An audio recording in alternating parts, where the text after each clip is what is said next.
Real knowledge removes suffering. Self reliance is important. It comes when you start receiving experience directly from within. No doubt you need a teacher, you need a guide. I am not telling you that you should not learn things from other people or that you need not study books. But I have met people who did not even know the alphabet.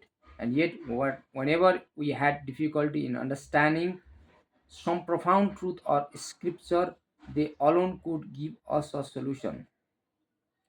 Once I was teaching the Brahma Sutras. It is one of the most abstruse books in Vedantic literature.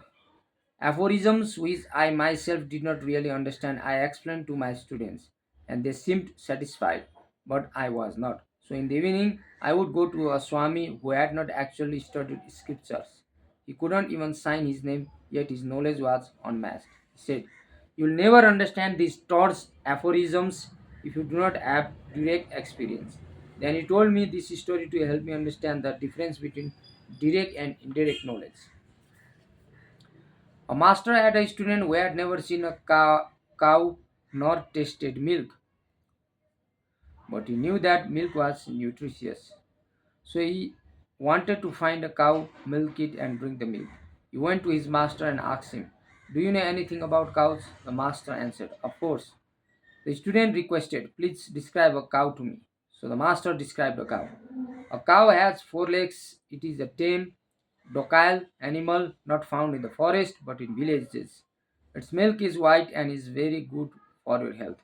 It described the type of tail and ears. It has everything. After this description, the student went in a search of a cow. On the way, he came across a statue of a cow. He looked and thought, "This is surely what my master described to me."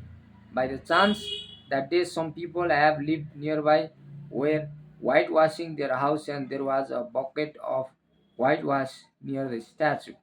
The student saw it and concluded, "This must be that milk which they say is so good for you to drink." He gulped down some of the whitewash, became terribly ill, and had to taken to a hospital. After he recovered, he went back to his master and angrily charged, "You are no teacher." His master asked, "What's the matter?" The student replied, "Your description of a cow was not at all accurate." "What happened?" he explained. And the master asked, "Did you milk the cow first yourself?" "No, that is why you suffered." The cause of suffering among intellectuals today is not because they don't really know. They know a little, but what they know is not their own knowledge, and that is why they suffer. A little or partial knowledge is always dangerous, like partial truth. A partial truth is not truth at all. So is the case with partial knowledge.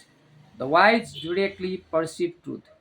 The sage who did not even know the alphabet of any language would always remove my doubt.